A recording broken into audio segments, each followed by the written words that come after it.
Assalamualaikum warahmatullahi taala wabarakatuh. Salam pertemuan, salam bicara di alam maya dan bicara santai. Apa khabar saudara saha dari Seremban, saudara Muhammad Naim? Waalaikumsalam. Saudara Syuhami Mak Ridwan, terima kasih. Dan beliau juga berkirim salam kepada semua teman-teman yang sempat melayari siaran ini. Selamat bermalam minggu katanya. Saudara Hafiz Basirun, Rina Rita, Izam Osman, Waalaikumsalam. Begitu juga dengan saudara Muhammad Effendi, Raja Ismail, apa kabarku? Oping Temu, dan Raja Kamal Raja Bazian, apa kabarku? Sungai Petani, sihat Doa saya agar anda semua sihat walafiat. Saudara SL Service Absorber. Absorber dah, kalau dah tempang tu macam mana nak buat saudara SL. Saudara Syukur Jamil, saudara Syarifuddin Syari, Cik Din, salam, semoga semua sihat walafiat. Saudara Hasnul Janggut, saudara Azandin, Fulan Fulani, nama sedap-sedap, Fulan Fulani, Azizul Bangsa, Cik Pa Makno, Raja Kuala Krai, apa khabar orang Kuala Krai?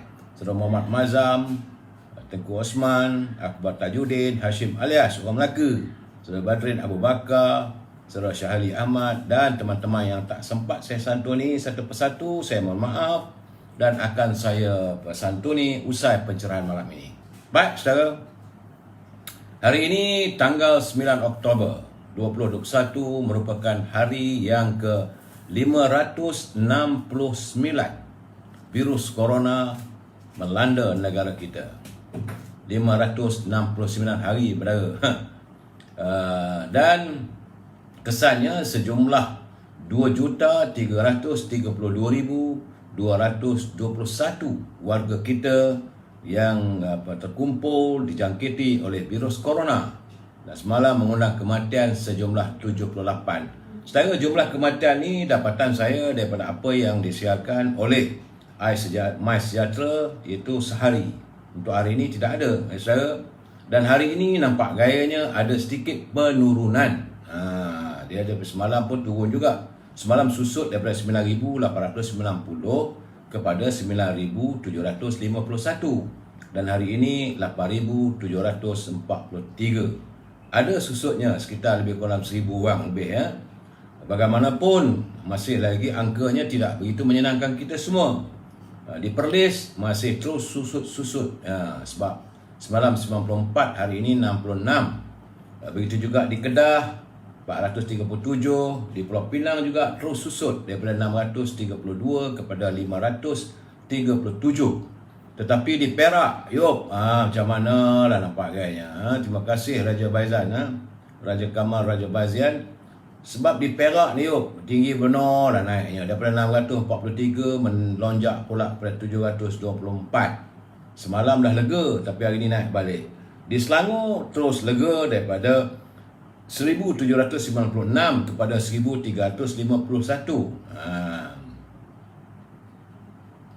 Terima kasih Nek Kadir. Hebatnya pencerahan Datuk tentang masalah politik negara Malaysia. Boleh jadi penganalisa politik. Tak begitu, saya tengok apa yang patut saya.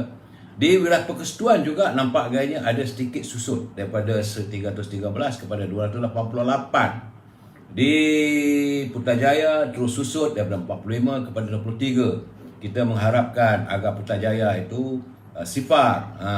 Bilalah gambarnya ya. Sementara itu di Negeri Sembilan juga terus susut daripada 243 kepada 198.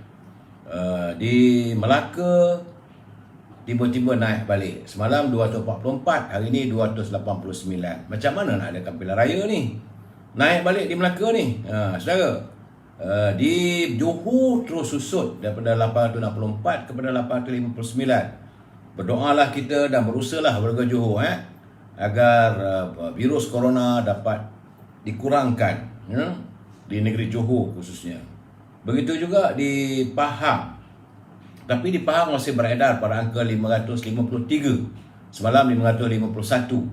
Di Terengganu susut sedikit daripada 650 kepada 590. Dan Alhamdulillah nampak agaknya di Kelantan kembali pada 3 angka daripada 1052 kepada 940.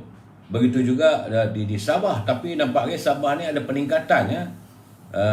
Dah susut semalam daripada 820 disusut pada 705. Tiba-tiba hari ini dia naik balik kepada 761. Dan Alhamdulillah di Labuan hanya 1 jangkitan. Begitu juga di Sarawak menandakan tanda-tanda penurunan daripada 1339 kepada 1129. Itu laporan yang dapat saya berikan seketika apa yang berlaku tentang virus corona yang melanda negara kita. Dan untuk bulan ini pada 9 hari bulan, untuk tempoh 9 hari, jumlah jangkitan warga kita yang dijangkiti oleh virus corona adalah 86,016 orang keseluruhannya ya. Untuk bulan ni sampai selama 9 hari bulan Oktober saudara. Baik, kita setara hari ini sebenarnya semalam rasanya saudara. Itu semalam bertepatan hari Jumaat 8 hari bulan Oktober 2021. Kita seharusnya marhaban ya syahrul Rabiul Awal. Selamat datang bulan Maulid. Kerana bulan ini kita masuki bulannya baginda Nabi Muhammad SAW dilahirkan, itu pada 1 Rabiul Awal 1443 Hijriah. Jadi tentang kalender Arab ni, ia bermula daripada zaman Sayyidina Umar Al-Khattab. Sebelum tu tak ada ini tarikh-tarikh kalendernya. Sebab orang Arab dia tak ada fikir sangat tarikh bulan berapa dan sebagainya. Dia main sebut tahun gajah, tahun main tahun. Dia tak ada bulannya. Dan semua selepas Umar Al-Khattab, kerana waktu itu nak membayar gaji pekerja-pekerja Umar Al-Khattab ni barulah diwujudkan tarikh. Jadi bermulalah tarikh sebut dan sudah 1443 tahun lamanya. Jadi Rabiul Awal adalah dianggap istimewa kerana di bulan inilah sosok agung pembawa risalah dilahirkan untuk semesta alam. Jadi para ulama memaknai kelahiran Al-Mustafa Sayyidina Muhammad itu tanggal 12 Rabiul Awal sebagai awal diturunkan berkah dan limpahan rahmat daripada Allah untuk kita semua. Jadi saudara, bila kita bertemu dengan orang yang pandai, itulah waktunya kita untuk menimba ilmu. Tapi jika kita bertemu dengan orang yang sama pandai, maka waktu itulah masanya untuk kita saling bertukar fikiran, bertukar ilmu. Tapi jika kita bertemu dengan orang yang kurang bijak daripada kita, itulah waktunya kita menyampaikan ilmu yang kita ada. Saya bukanlah bijak sangat, tapi saya membaca daripada culipan, kiriman teman-teman. Bukan datang daripada naluri saya bukan orang yang pakar lah agama saya. Kita kena mengaku kelemahan kita, tapi membaca itu lebih baik. Dan jika kita bertemu dengan orang yang banyak berbicara perkara akhirat, maka itulah waktunya untuk kita muhasabah dan merenung. Jika kita bertemu dengan orang yang banyak berbicara perkara umpatan ataupun yang mengadu domba, itulah waktunya untuk kita berdiam dan berlalu pergi. Tak payah kita nak tunggu saya. Kerana ikutilah Rasulullah SAW bersabda, orang yang berakal dapat dikenali melalui akhlaknya yang baik kepada sesama manusia. Ia sentiasa meneladani Rasulullah SAW yang digambarkan oleh Allah sebagai pemilik akhlak yang agung, yang benar-benar berada di atas akhlak yang agung. Saudara, jadi eloklah kita jadikan pendoman kehidupan kita. Itu untuk tazkirah singkat kita. Dan tentang mutiara kata kita hari ini, terima kasih Cikgu Hibil yang terus menghantar kiriman pada kita. Saudara, saya tutang budi pada Cikgu Hibil, sahabat saya daripada kecil, sahabat sepermainan. Kini dah pencen pun, berada di Manjung, berehat. Alhamdulillah, kesihatannya baik. Saya mendoakan agar keluarganya bahagia. Menurut saudara Hibil Hasan, kadang-kadang kita perlu sendiri supaya kita sedar dalam hidup kita ini tiada teman yang paling setia bersama kita melainkan Allah. Kadang-kadang kita perlu tunduk sujud supaya kita redha bahawa kita adalah makhluk yang lemah yang sentiasa memerlukan Allah sebagai kekuatan untuk kita terus hidup. Dan kadang-kadang kita perlu menangis supaya kita akur bahawa kita diciptakan di atas bumi ini memang untuk diuji keimanannya agar sentiasa kembali memohon pengharapan Allah. Kita tidak akan ke mana-mana pun tanpa restu ilahi. Kerana daripada Allah kita datang dan kepada Allah jualah kita akan dikembalikan. Itu curipan daripada Saudara Hibil yang juga sempat menyatakan, biarlah kemanisan akal budi anda beroperasi pada tubuh, pakaian dan tempat tinggal anda. Itu curipan daripada tulisan Herbert. Baik saudara, usai mutiara kata, terima kasih Cikgu Hibil. Kita masuk pula, jangan lupa dalam tempoh tak sampai 5 minit, sesi e-commerce. Berusahalah kita untuk mencari peluang perniagaan, mencari rezeki yang halal. Sebab perniagaan itu adalah antara pekerjaan yang terbaik yang dianjurkan, yang disarankan oleh baginda Rasulullah SAW. Saudara,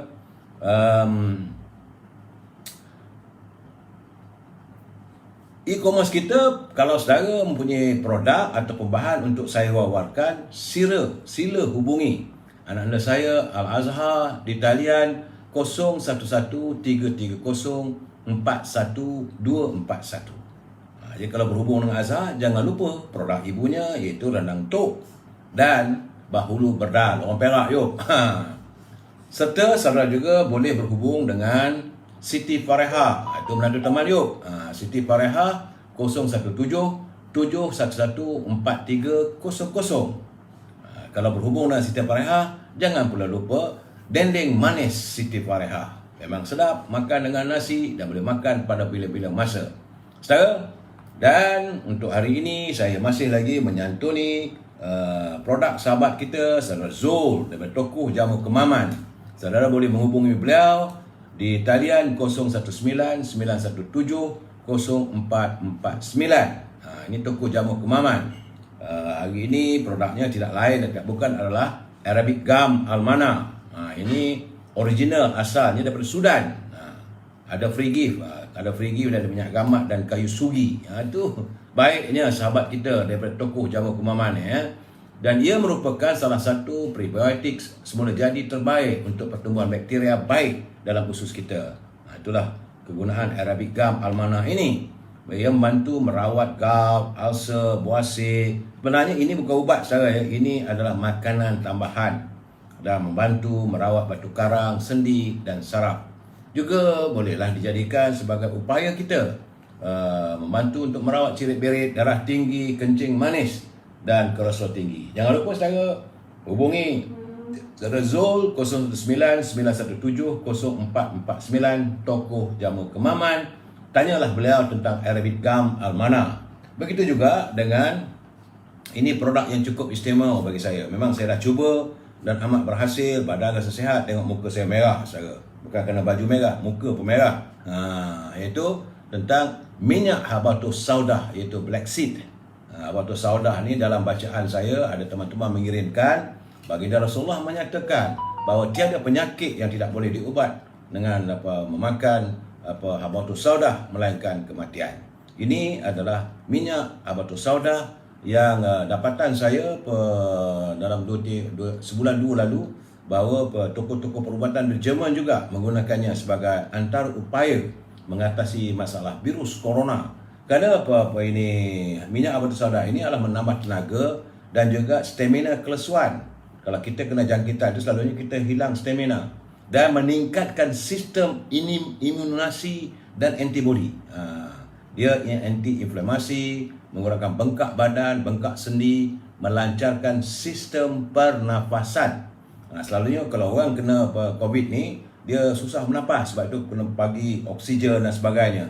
Jadi kalau kita makan minyak habatus saudah ini, ia turut membantu melancarkan sistem pernafasan, asma dan menstabilkan kolesterol, kadar gula dalam darah dan tekanan darah. Juga anti-tumor, anti-kanser ataupun thyroid. Saya boleh berhubung dengan Saudara Zul, Tokoh Jamu Kemaman, sahabat kita. Saya mendoakan agar Saudara Zul berjaya dalam kerjayanya. Kalau besok saya tak ada mewawarkan lagi, kerana ada produk lain yang akan masuk. Jadi Saudara Zul, teruskanlah khidmat saudara. Saya hanya sekadar mewawarkan yang termampu. Dan jangan lupa produk terbaru yang saya dapat 3-4 hari lepas, saudara Nizar, Muhammad Nizar menghubungi anak saya. Beliau punya produk iaitu sambal kering dari dapur Cik Siti. Saya dah cuba, rasanya cuma makan dengan nasi dan makan nasi dengan telur goreng saja. Dan digunakan sambal kering dari dapur Cik Siti kita ni memang sedapnya sehingga menjilat jari. Itulah sekarangnya yang sempat saya santuni, saya beri pencerahan produk kawan-kawan kita. Kalau anda ada produk, sila. Cuma saya tidak mahu mengiklankan produk saya kalau bandar dan sebagainya, itu tak sesuai lah. Saya lebih suka kalau ada produk yang anda hasilkan. Ya saudara, jangan risau, saya dia bukanlah memasukkan iklan kena bayar beribu-ribu. Tidak, itu tidak sama sekali. Berhubung dengan Azhar, bertanyalah. Kerana ruangan ini saya gunakan untuk saudara e-commerce, untuk kita saling bantu-membantu. Terima kasih saudara. Baik. Salam impian moratorium dan kumpulan wang simpanan pekerja 10,000 secara tuntas. Memang hari ini hari Sabtu, pejabat tak dibuka, tapi kita harus menyuarakan. Dan mudah-mudahan apa yang kita lafazkan itu merupakan doa yang akan dimakbulkan oleh Allah SWT. Kita harus terus meminta supaya pihak pimpinan negara melaksanakanlah apa yang dijanjikan itu untuk pemberian 6 bulan moratorium. Bukan hanya untuk kenderaan, tapi juga untuk rumah, untuk hutang dengan bank ataupun rumah-perumahan kerajaan. Rakyat begitu tertekan sekarang ni, tolonglah berikanlah moratorium yang tanpa faedah selama sekurang-kurangnya 6 bulan. Itulah kehendak kita, harapan kita. Dan kita juga ingin berpesan pada pimpinan negara, kalau anda berbelanja tanpa had, maka negara kita akan muflis. Ya saudara? Tajuk perbincangan kita malam ini, hinanya pemimpin di mata rakyat. Saya tak nak marah saudara. Mungkin saya cuba akan menuturkan bicara saya dengan sejelas mungkin, iaitu tajuknya adalah hinanya pemimpin di mata rakyat. Saudara Nami Hana, saudara Alia, saudara Jannah yang sempat melayari melalui Instagram. Sebelum saya memberi pencerahan apa yang saya maksudkan tentang hinanya pemimpin di mata rakyat, kita santuni dulu pantun Pak Nazir. Saudara Aizul Bangsa, sambil dengar Datuk, sambil tengok badminton Malaysia lawan Denmark. Silakan, tak ada masalah. Saya melabun, sampai tu menjeritlah kalau mana-mana. Bagi saya kurang bersukan, saudara. Saya minat berseni. Baik, kata Pak Nazir, wajah berseri mendeklamasi saja, bagai berbual dengan nawab. Nawab ni sebenarnya adalah timbalan raja. Sebab saya suka pantun Pak Nazir ni, dia akan memberikan perkataan-perkataan yang baru yang kadang-kadang kita tak tahu, ya. Jadi wajah berseri masih saja bagai berbual dengan nawab. Ada menteri terlebih bijak, lain disoal, lain dijawab. Itulah keadaannya saya lihat saya di parlimen. Jadi Pak Nazir melalui celoteh pantunnya, beliau menyindir tentang menteri-menteri kita, timbalan-timbalan menteri kita. Lain disoal, lain pula yang dijawab. Saudara? Kemudian kata Pak Nazir lagi, menahan lara hati menyebab, terkenang detik berbuat salah. Rakyat sengsara akibat wabak, orang politik sibuk berbalah. Itu beliau menegur pimpinan kita. Kerana mereka langsung tidak memikirkan tentang masalah rakyat. Jadi orang politik ni dia sibuk berbalah. Sedangkan rakyat terus sengsara akibat daripada wabak virus corona. Jadi kadang-kadang pantun hari ini memang menarik perhatian ramai. Pok Sujit dari Kelantan, dia hantar juga pada saya hari ini 2 pantun. Saya santun ni juga. Sebab saya katakan saya orang seni, suka pada pantun-pantun begini. Kata Pok Sujit, petik bunga berkuntum-kuntum, buat hiasan di atas para. Barang mahal, Pak Menteri senyum kerana setaraf dengan gajinya. Itu beliau menyindir Pak Menteri kita ni, barang mahal. Jadi Menteri senyum je kerana harga barang tu standing lah dengan gaji dia. Tapi kita macam mana rakyat ni? Kata Pok Su lagi, pergi sungai menangkap ikan di siang di muka kuala. Sebelum berkuasa, Islam diperjuangkan. Bila kenyang, jadi ular sawa. Itulah cara Pok Sujit menyindir. Ini tentulah beliau menyelar ataupun menyindir Pak lebay tu. Sebab sebelum berkuasa, Islam diperjuangkan. Tapi dia dah kenyang, jadi ulah sahur, diam sebenarnya. Saya juga menerima kiriman daripada saudara Nordin Malik. Saudara Nordin Malik, dia kata sedap bahasa ni apa ni pantunnya. Sedap rasa makan rambutan, sedap lagi buah pulasan. Kuasa dan harta jadi rebutan. Demi rakyat hanya alasan. Jadi sebenar-benarnya pemimpin ini mereka berebut kuasa. Itu sebenarnya mereka berebut kuasa, berebut harta. Tetapi bicaranya ini demi rakyat. Itu hanyalah sekadar alasan saja. Alasan mereka demi rakyat. Jadi rakyat dijadikan sebagai modal ampuh untuk mereka menggamit keyakinan rakyat untuk memberikan mereka kuasa. Sedangkan bila mereka berkuasa, lain tak ada mereka mencari harta dan kekayaan. Akhir sekali, sahabat saya, Saudara Azmi Muhammad Ali, apa khabar orang Kelantan? Orang Kelantan. Beliau tinggal di Kota Baru. Asalnya daripada Taiping. Pernah berkhidmat dalam pasukan polis. Dan hari ini dah pencen lah. Tapi masih lagi suka berpantun. Katanya, sudah jatuh negeri Melaka, sampan kolek pendayung Perak. Kalau begitu bagai dikata, kalau betul bagai dikata, lepas ini menyusul Johor dan Perak. Dia, Saudara Azmi sudah membayangkan, kalau betul seperti yang dikata, dia kata selepas apa yang berlaku kemelut di Melaka, dia akan menyangkit pada Johor dan Perak. Sama-samalah kita nantikan.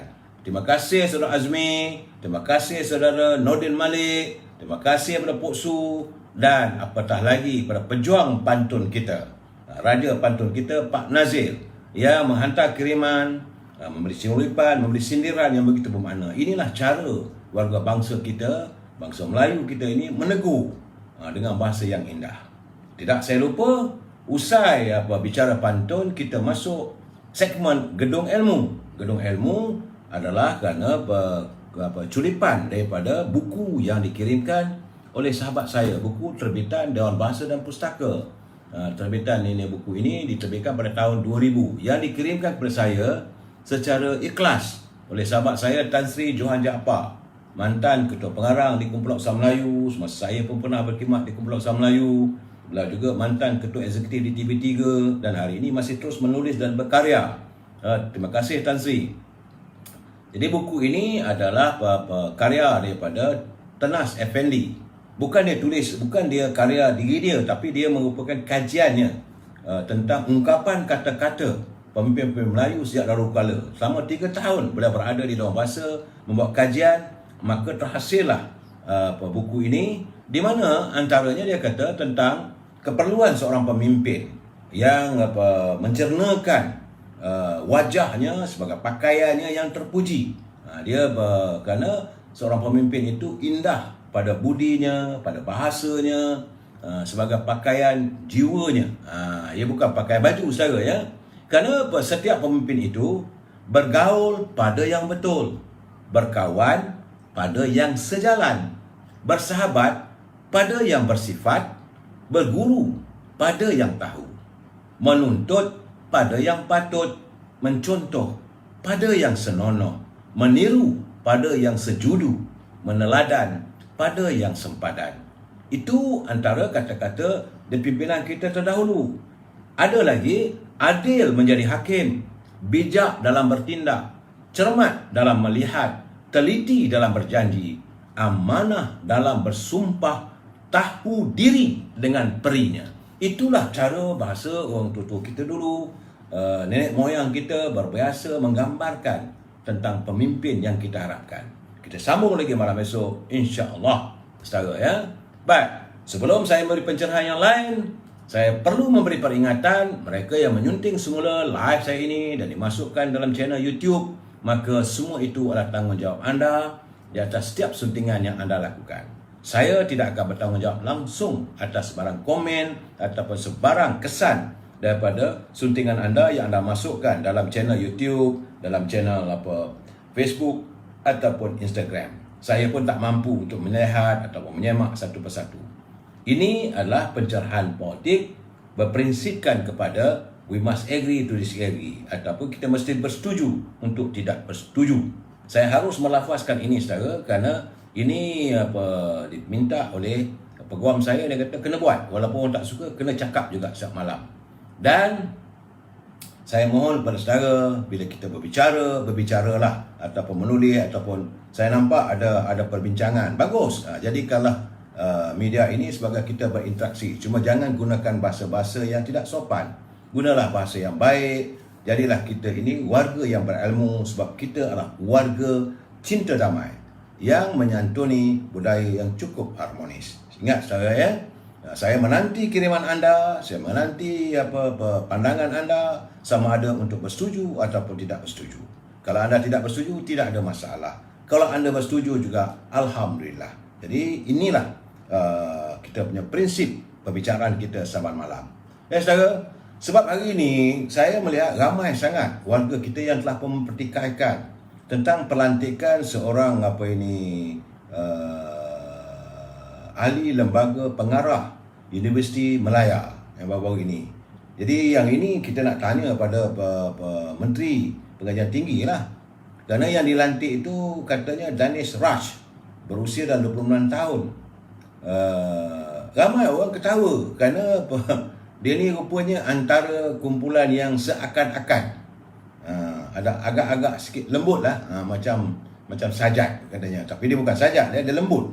Jadi kalau mak lembut masuk dalam ini menjadi lembaga pengarah Universiti Malaya. Kerana Universiti Malaya ini adalah sebuah universiti yang ranking yang ke-301 di dunia. Dalam usia yang sebegini, Danish Raj ni dalam usia 26 tahun, apa yang dia dapat bantu? Sebab menjadi lembaga pengarah universiti ini bukan senang saudara.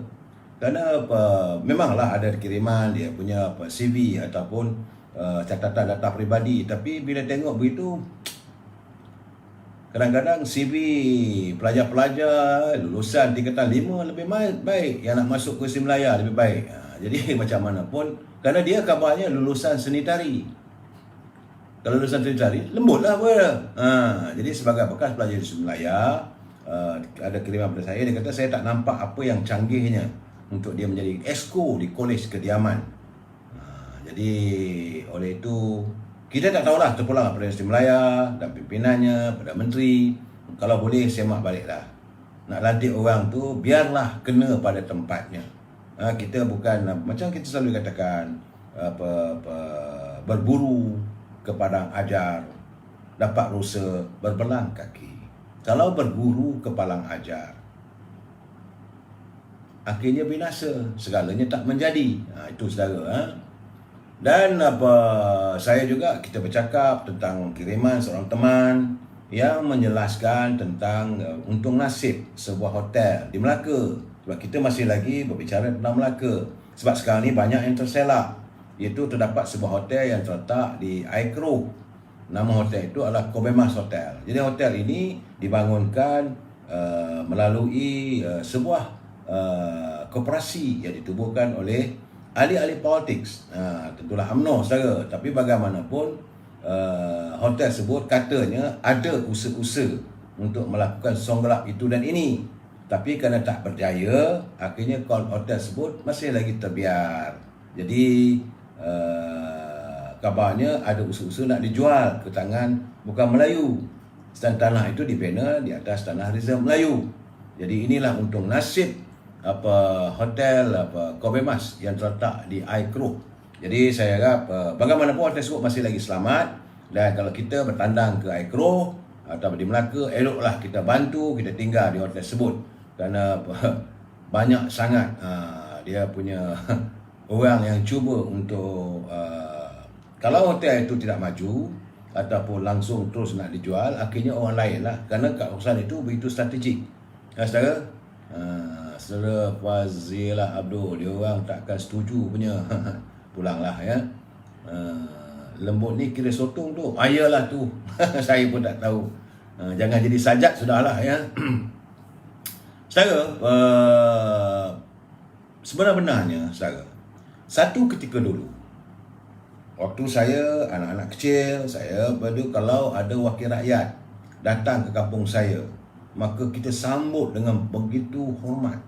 Kerana seorang wakil rakyat, sama ada dia itu ahli Dewan Undangan Negeri maupun ahli parlimen, gelaran yang berhormat itu membuatkan rakyat benar-benar terkesima dan ia dihayati oleh rakyat. penghormatan yang diberikan terlalu tinggi kepada mereka. Sebab itu kehadiran seorang wakil rakyat, melawat desa atau penempatan rakyat, ia amat diraihkan. Malah kadang-kadang begitu dinantikan kerana membawa wibawanya. Kerana wibawa wakil rakyat itu benar-benar sebagai pemimpin yang mendapat penghormatan rakyat. Jadi gelaran yang berhormat bukan kerana dirinya menjadi sebahagian daripada anggota orang politik yang mewakili parti-parti pilihan rakyat, tetapi perjuangannya dan keikhlasannya amat memikat hati rakyat. Itu dulu. Tapi hari ini, saudara, seorang wakil rakyat sudah jelek di mata rakyat. Rakyat melihat ahli-ahli politik, ahli-ahli parlimen, ahli Dewan Negeri begitu jelek di mata rakyat. Ini kesan kerana berlakunya insiden lompat-melompat. Jadi orang yang tak kena pun dapat tempias. Bila sebut dia ni wakil rakyat, tunggu masa lah nak melompat tu. Itulah gambaran yang adanya. Kerana berita yang dulunya dilihat begitu menggemparkan. Dulu kalau dengar je seorang tu meninggalkan parti, merupakan satu berita gempar. Hari ini dah jadi biasa dah, saudara. Dah jadi macam satu fiesta. Sebab tu saya dah dalam 4-5 hari dulu saya dah nyatakan musim katak-katak melompat. Hujan turun saja maka katak-katak melompat. Hujan itu apabila dana turun dan sebagainya. Jadi kalau ada adun tu melompat ke parti lain, dah tak ada benda dah pada rakyat. Rakyat pandang dengan pandangan yang cukup sinis. Dan lebih mengecewakan lagi, bila tersiarnya berita-berita tentang bila katak-katak ni melompat, maka ada pula imbuhan dalam scheme opting. Kalau kamu melompat dari parti ini, kamu dapat itu, dia akhirnya dia dapat jawatan, dia dapat kepentingan diri, malahan ada pula kata duit dan sebagainya. Jadi selamat Sabri, langkah Sheraton punca segala kerosakan bermula daripada langkah Sheraton itulah. Dulu kita melihat di Sabah tu kalau melompat tu kita pandang sini saja, tapi sekarang ni berlaku di Semenanjung amat buruk sekali. Rakyat sudah mula benci sebenci-bencinya dengan ahli-ahli parlimen yang melompat. Sebagaimana apa yang berlaku di langkah Sheraton. Sama ada mereka itu melompat pada parti yang mereka sokong ataupun parti yang mereka tidak sokong, itu bukan isunya. Isunya bila ahli-ahli parlimen, apabila ahli Dewan Undangan Negeri melompat ke parti lain yang bukan waktu dia bertanding dulu, maka sebab itu mereka dipandang hina di mata rakyat. Tidak ada lagi penghormatan, saudara.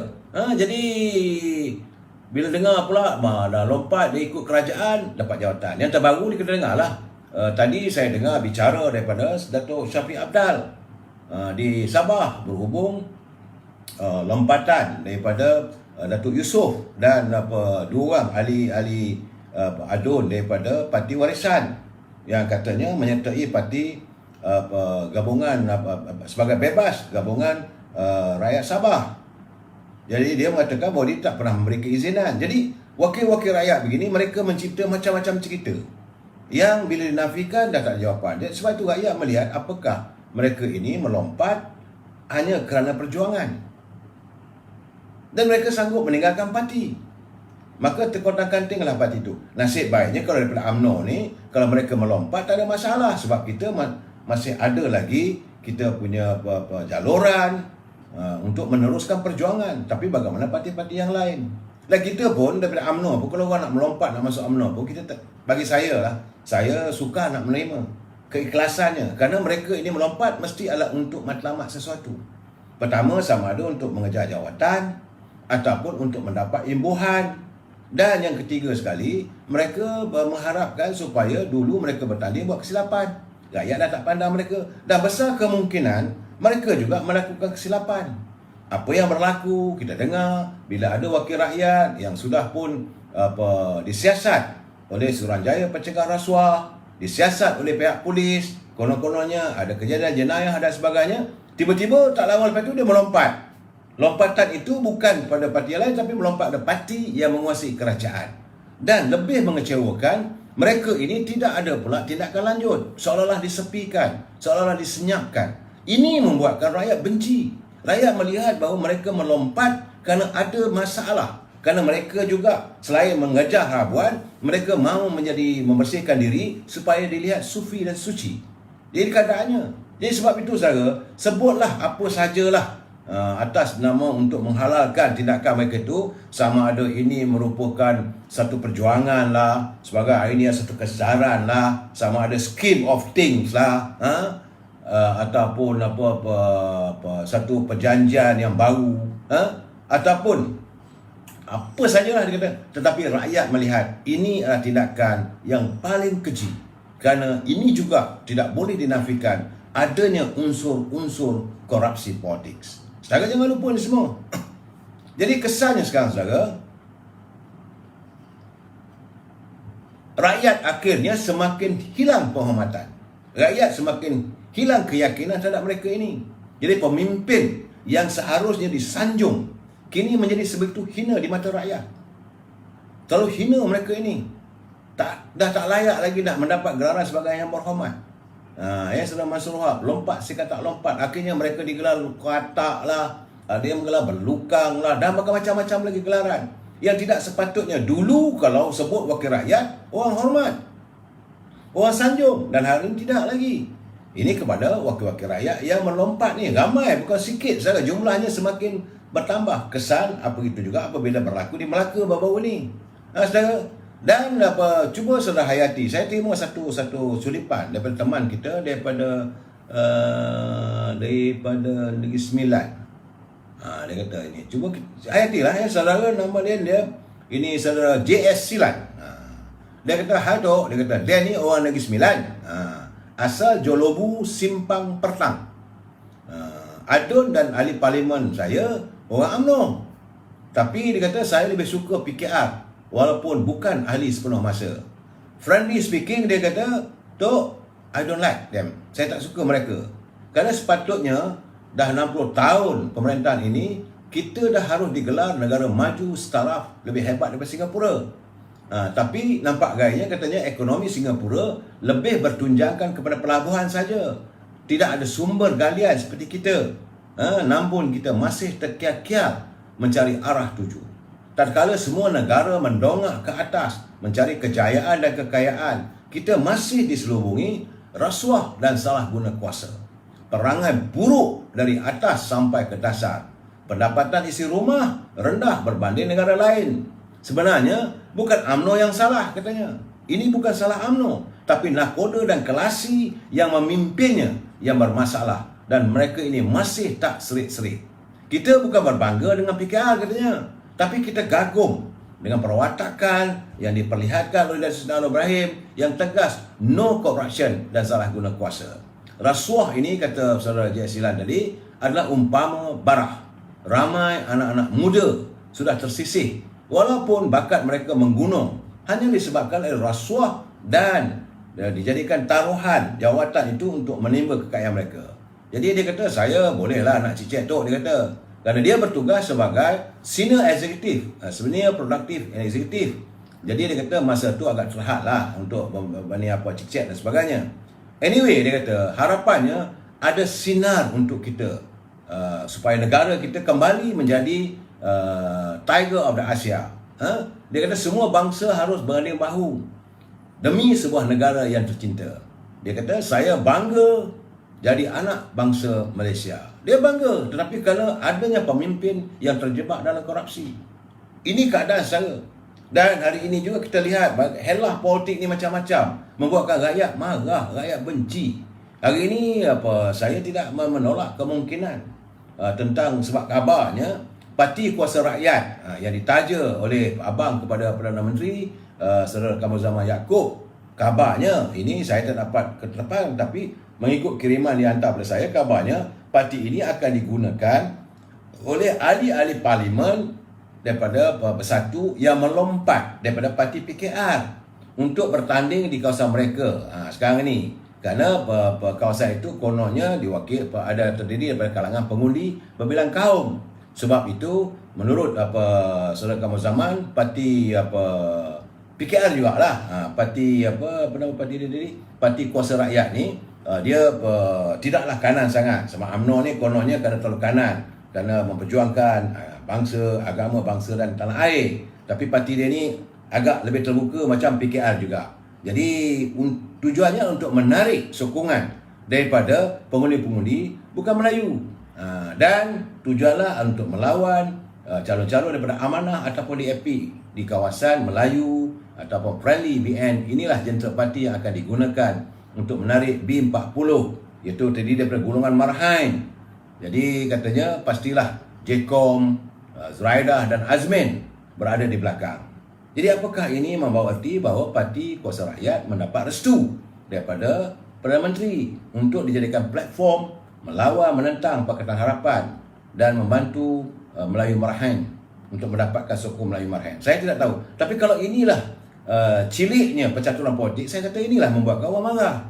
Sepatutnya kita tak peduli apalah. Perdana Menteri dia naik Presiden UMNO, kentalkan parti kita. Tak perlu lagi nak taja itu taja ini. Terus Batra ini anda diberi kesempatan melarujui sebagai nakoda negara. Dan parti UMNO ini dinakodai oleh Datuk Seri Zahid. Terus kalah belayar. Tapi nampak gaya pelayarannya macam-macam timbul, saudara. Sebab itu saya juga mendapat kenyataan. Adalah pula jadi saudara jangan kata bahawa saya ini nak memuji Parti Keadilan. Tidak, saya harus menyantuni semua parti supaya anda dapat gambaran sebenar keadaan politik di seluruh negara. Ya, kan ini di Pulau Pinang misalnya, ya saudara, saya telah pun mendapat khabar bahawa ini dalam PRU yang akan datang calon daripada Bersatu, iaitu mereka yang melompat yang keluar daripada parti PKR, katanya sedang mengintai kerusi untuk bertanding di kawasan Matang Pau. Yang tandingi dulu oleh Nurul Izzah. Sebagaimana saya katakan, besar kemungkinan Nurul Izzah akan bertanding di Ampang. Jadi menurut timbalan Ketua PKR Pulau Pinang, Saudara Sim Zin, dia kata dia yakin bahawa pengundi-pengundi ini mereka tidak akan menerima pemeluk-pemeluk parti mereka. Tapi jadi mengulas dakwaan bahawa Adun Seberang Jaya, iaitu Dr. Afif Bahardin, katanya sedang mengintai untuk bertanding di kursi PKR Parlimen Patang Bau. Saya rasa kalau Patang Bau, besar kemungkinan yang dapatan saya Datuk Seri Anwar Ibrahim akan bertanding di sana. Pandang kamu. Sebab Nurul Izzah akan bertanding di Ampang. Itu dapatan saya. Sejauh mana benar tak tahulah. Tapi bagi saya, inilah gambarannya bahawa musim pilihan raya sudah semakin hampir. Masing-masing sudah pun bersiap sedia. Cuma menanti genderang perang saja. Sebab itu media sosial The Vibe semalam melaporkan Afi yang juga bekas Esko Pulau Pinang sedang mempertimbangkan untuk bertanding kursi Parlimen Patang Pau. Itu juga media sosial. Media sosial daripada The Vibes.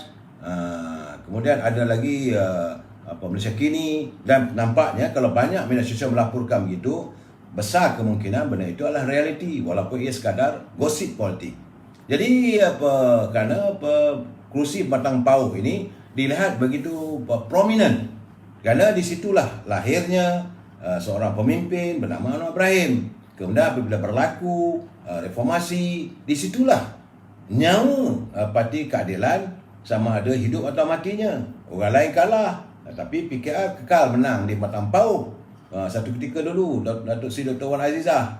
Dan hari ini masih kekal juga di tangan Nurul Izzah. Ia merupakan kubu kepada Parti Keadilan. Jadi saya rasakan kalau orang nak cuba-cuba, saya tak payahlah, don't waste the time. Tapi bagaimanapun terpulang. Sebab Saudara Mat Sepanajaya, zaman BN rakyat tak susah dan rakyat happy. Itu jelas. Rakyat tetap bersama dengan UMNO kerana UMNO yang terbaik. Itu memang betul, saya tidak nafikan. Sebab itu sekarang ini kita harus berusaha mencari upaya agar ketenteraman politik ini dapat diteruskan kembali. Jadi bukan kita nak kata parti lain itu tak baik, tetapi terbukti kita punya track record. Apa pun saudara, kalau pelari yang hebat itu pun berdasarkan kepada track record. Dalam di pertandingan lumba kuda pun track recordnya, apa-apa saja pun latar belakang, bahawa jasanya, kita melihat track record yang dialami, yang dilaksanakan oleh UMNO Barisan Nasional, tidak boleh siapa nafikan. Saya tak nafikan memang ada. Bila saya cerita benda ni, ramai akan masuk. Macam mana korupnya, pemimpin begitu begini. Memang ada, saya tidak menafikan. Tetapi track record UMNO, dia terus dengan melayarkan batera dia untuk perjuangan rakyat, mempertahankan sisi raja-raja Melayu dan menyantuni semua bangsa. Tidak ada, walaupun UMNO paksinya adalah untuk bangsa Melayu, dari rakyat untuk rakyat, tetapi dia tidak pernah pun mengecewakan bangsa lain. Sebab itu UMNO begitu berlapang dada memberi kesempatan, walaupun kawasan itu majoriti dia Melayu, tapi bagi juga pada MCA dan MIC atas nama Barisan Nasional. Tapi mereka tidak mengenang jasa ini, terpulanglah.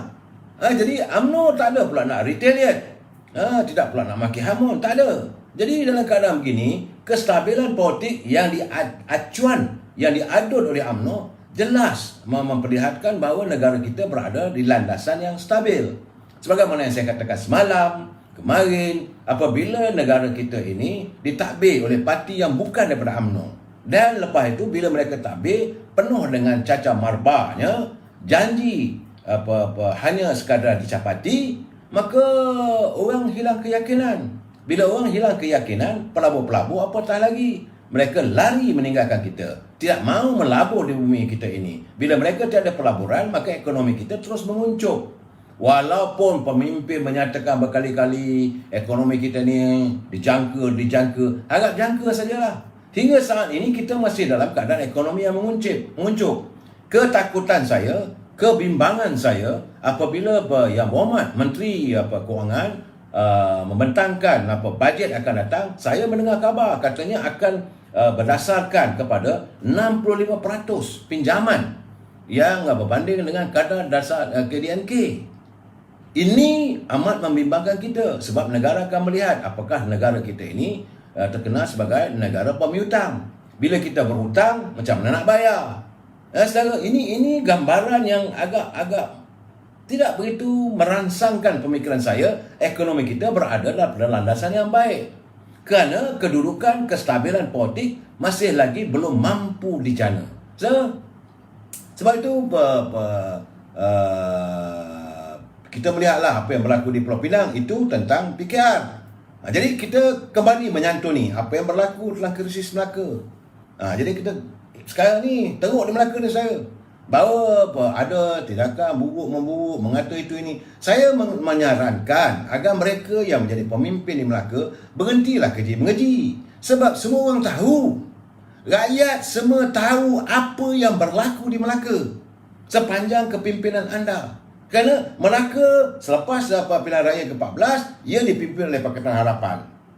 Kemudian dipimpin balik oleh UMNO. Dan kita ramai rakyat dapat melihat bagaimana tindak tanduk pemimpin. Apa yang berlaku. Bukan semua orang katanya suci. Tak. Banyak cerita yang kita dapat. Dan kejadian ini berlaku sebelum pun. Sebab itu saya merasakan Datuk Idris Harun berhentilah duk mencerca itu, mencerca ini. Sebab anda juga tidak dilihat suci. Kerana waktu anda memimpin Melaka, timbul juga pelbagai skandal yang membuatkan rakyat bertambah benci kepada pemimpin. Jadi anda apa tujuan anda? Bila anda kata Datuk Seri Islaman ni terlibat dengan ni, Idris Rauf terlibat dengan ini, kemudian Awad Azli pula kata begini. Sedangkan semua orang tahu apa yang berlaku di Melaka. Negeri kecil tetapi pemimpin kaya raya. Negeri kecil, pemimpin boleh membuat istana yang besar. Orang dapat melihat apa ekonomi yang ada di Melaka, melainkan dari segi pelancongan. Tetapi bila timbul cerita isu pasir, dan saya merasakan sebab itu sekarang ini Suruhanjaya Pencegahan Rasuah dah masuk. Kita berdoa agar mereka yang terjebak, yang terlibat perlu dibawa keadilan. Dan siapa yang tahu, kemukakanlah segala bukti-bukti itu. Sebab saya melihat mereka harus berhenti. Stop make an allegation bahawa ni salah, orang tu salah. Jadi yang membuatkan saya bertambah tidak senang hati lagi apabila ada perakuan kononnya kata Idris Harun dia pun mendapat restu daripada Tan Sri Muhyiddin, kononnya bahawa ini mau menjatuhkan Datuk Seri Sulaiman daripada UMNO kerana ini sebagai usaha mereka akhirnya untuk menjatuhkan juga kerajaan pimpinan Datuk Seri Ismail Sabri di Putrajaya kerana untuk kembali meletakkan Tan Sri Muhyiddin sebagai Perdana Menteri. Jadi saya kata, apa ni? Untuk apa lagi? Jeda waktu untuk pilihan raya dah hampir. Sepatutnya semua konsentrate. Setiap parti-parti politik, inilah masa anda untuk menawan hati rakyat. Berhenti daripada lompat-melompat. Berhenti daripada saling keji-mengeji. Enough is enough. Anda kena perlu ingat ya, bahawa setiap kali anda mengeji, sebab saya katakan, satu tangan tonjol kat orang, tiga tonjol pada diri kita. Cukup-cukup dah. Saya kadang-kadang rasa malu bila mendapat kenyataan, menerima kenyataan daripada pimpinan negara, keji orang tu, keji orang ini. Apakah kita tidak lari daripada melakukan kesilapan? Apakah kita ini maksum? Apakah kita ini bersifat suci sesuci-sucinya? Sebab itu hari ini saya berterima kasih kepada Datuk Seri Ismail Sabri dan anggota kabinetnya. Yang baik kita kena baik saya. Kerana hari ini kabinet telah pun memutuskan pertama sekali untuk membuka kembali penyiasatan berhubung kematian Adib. Ini satu perkara yang amat baik. Sebab Adib, Allahyarham Adib adalah seorang anggota bomba. Tak pernah berlaku anggota bomba kena pukul kerana memadamkan kebakaran. Tak pernah berlaku. Seorang orang yang nak buat baik dibunuh. Jadi sepatutnya perkara ini hendaklah disiasat. Begitu juga dengan tentang allegation ataupun kenyataan Tommy Thomas dalam bukunya yang ditulis bahawa beliau diminta untuk mengadakan pendakwaan terpilih, dan ini masanya kena buat kajian, kena ada siasatan RCI. Kita amat berterima kasih kerana Tommy Thomas juga perlu bercakap yang benar. Kita dah jelik lah melihat tak habis-habis orang kata pemimpin UMNO, pemimpin yang lain suci, orang lain boleh diberhentikan, kes-kes daripada parti yang bukan UMNO boleh disorok begitu saja. Sampai bila? Sampai bila? Jadi akhirnya rakyat benci pada pemimpin, benci pada pemimpin UMNO. Ini bukan satu cara politik yang baik. Tapi kalau nak singkap, kita singkapkan sama sekali. Dan yang paling utama saya sebagai warga bangsa, kita mewarisi negara yang merdeka, negara yang berdaulat. Apabila kabinet memutuskan supaya perjuangan kita berhubung dengan Pulau Batu Putih dibuka kembali. Sebenarnya Pulau Batu Putih ni saudara, kita kalah di mahkamah The Hague antarabangsa. Bukan tak boleh appeal, kita boleh appeal balik walaupun kita kalah, kerana hanya kesilapan dari segi pemetaan. Ini berlaku era waktu masa itu Tun Abdullah Badui sebagai Perdana Menteri. Jadi menteri luarnya waktu itu Hanifah Hamad, tak silap saya, ataupun Syed Hamid. Jadi kegagalan kita untuk membuktikan bahawa Pulau Batu Putih ini milik kita, tapi akhirnya kita kalah. Dan kemudian kita mengasuk sekali lagi, kita cuba untuk mempertahankan hujah kita dan berjuang. Tiba-tiba bila datang Tun Dr. Mahathir sebagai Perdana Menteri yang semua kita tahu selepas Pakatan Harapan berjaya menumbangkan Kerajaan Barisan Nasional, tiba-tiba kes itu seolah ditarik balik. Dan tak mau kacau lah, biarlah Singapura milik Pulau Batu Putih. Di sini kita hairan. Kenapa kedaulatan kita? Ini bagi saya soal Pulau Batu Putih ini adalah perjuangan kedaulatan kita harus lihat bagaimana warga Palestin. Warga di Palestin tu, apabila Israel punya orang datang daripada Jerman, orang Yahudi ni jumpa dengan tuan-tuan tanah di Palestin tu, dia bagi blank check. Kau isilah berapa banyak kau nak pun, aku nak beli tanah kamu, tak payah aku nak tahu apa harga. Ditolak begitu saja oleh rakyat Palestin. Begitu mereka menjaga maruah dan kedaulatan bumi mereka.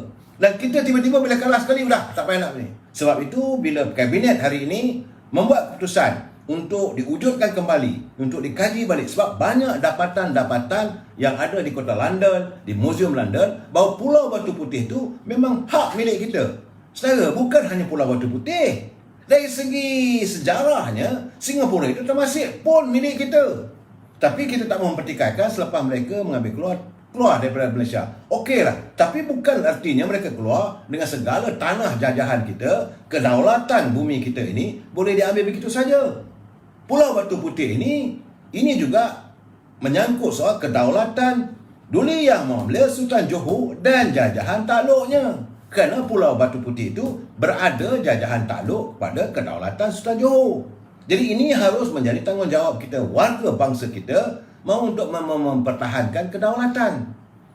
Jadi sebab itu saya amat berterima kasih kepada Datuk Ismail Sabri kerana mahu memperjuangkan tiga aspek tadi. Sebab saya kata kalau yang betul kita ikut, Tapi kalau nak wujudkan parti lain, nak tajuk, tak payah. Teruskan. Cuma yang kita harapkan tentang Pandora Paper ini juga sepatutnya dibuka dan didebatkan di Parlimen. Parlimen hari Isnin nanti sepatutnya dibuka. Kalau beliau benar-benar ikhlas, mau mencari kejernihan, bahawa kita nak mencari, kita tak mahu lagi lah adanya segala kekotoran, kebobrokan ini di-sweep under the carpet. Saya tahu, kalau dibuka secara terbuka di Parlimen, akan adalah nama-nama pemimpin negara kita ni yang akan terselak. Dan mereka mempunyai kegayaan yang di luar. Mereka bernama pemimpin mempunyai kegayaan yang di luar kemampuan mereka. Sebagai seorang menteri, sebagai seorang Perdana Menteri, sebagai seorang yang berjawatan dalam kerajaan, dan yang agak mengecewakan kita apabila mereka sanggup untuk membawa wang milik negara kita ini untuk disimpan di luar negara. Ini Pandora Paper ini perlu dibuka, perlu dijadikan, dibincangkan di Parlimen. Tempat yang terbaik adalah Parlimen. Kerana dari segi kita melihat Pandora Paper ni banyak bendanya, banyak benda yang harus dikaji semula. Dan mereka yang kaya raya tu, kalau wang itu wang negara yang disonglap dan sebagainya, pulangkan kembali. Dia nak appeal pun Sultan Johor lah. Jangan MTM lah, ya, saudara Thomas. No, saya bagi saya terpulang. Ini soal kedaulatan kita, saudara Thomas. Sebab saya melihat kita adalah warga bangsa yang cinta damai. Kita tak mahu orang ganggu kita dan kita pun tak ganggu orang. Sebab hari ini orang kita sebenarnya jangan lupa apa yang berlaku sekarang ni di Laut Cina Selatan, perdebatan dengan Spratly Island dan sebagainya. Saudara. Bagi saya, saudara Noranda Kamarudin, Londe Haji, betul. Inilah masanya. Jadi saya dari cerita ni, Menteri dalam luar negeri tak buat kerja lah, saudara Muhammad Khairul. Itulah yang sebenar-benarnya. Kalau kita melihat daripada apa yang dari segi chronological of event yang berlaku berhubung Pulau Batu Putih. Dan sekarang ni, insya-Allah lusa rupanya Parlimen masih lagi bersidang. Sepatutnya sekarang ni RMK 12 dah selesai, dah diundi, okey, diteruskan. Sekarang ni Pandora Paper ni sepatutnya diizinkanlah untuk dibincangkan. Ini bukan sikit-sikit, saudara. Untuk Pandora Paper 900 juta siapa yang 65 tahun memerintah.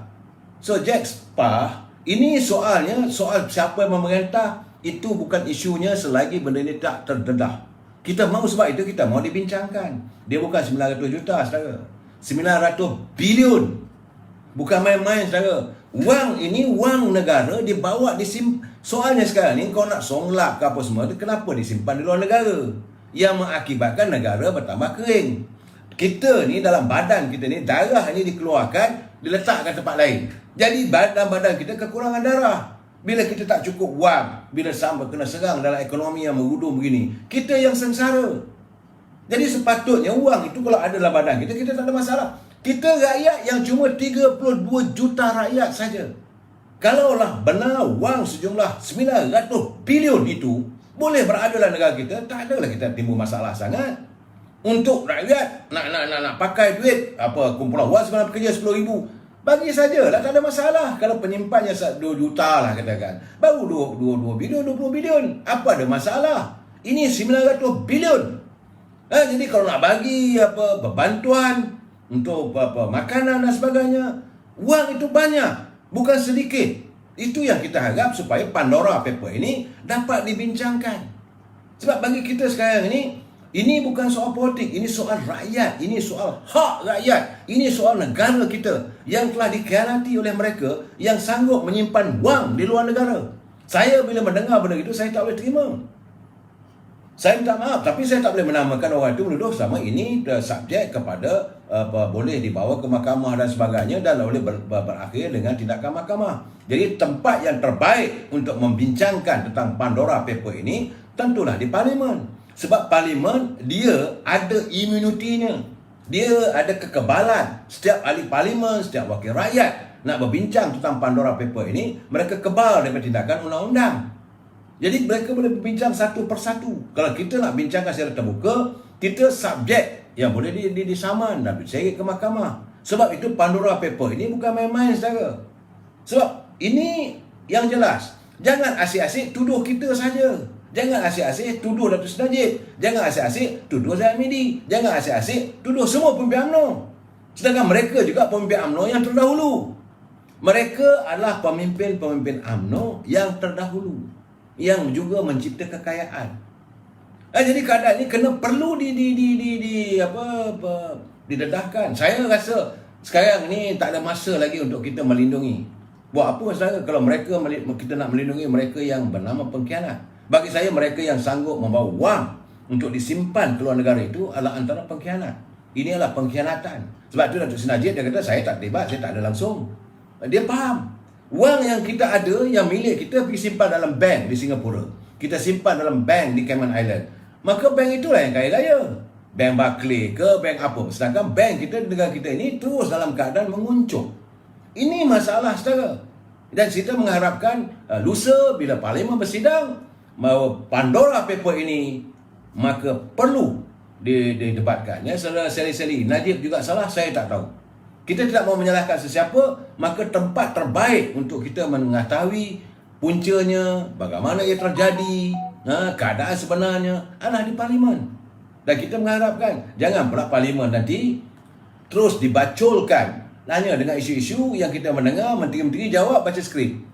Wakil rakyat tanya, menteri-menteri jawab skrip. Kemudian bab menteri kosong. Kemudian kursi-kursi ahli Parlimen kosong. Sebelum bersidang, bagai nak semua nak buka Parlimen. Bila Parlimen bersidang, mereka tak ada. Ini yang membuatkan kita menyirap darah kita saudara. So dalam keadaan begitu, kita bincang lagi malam esok. Selamat berhujung minggu. Wabillahi taufiq wal hidayah. Assalamualaikum warahmatullahi taala wabarakatuh. Selamat malam.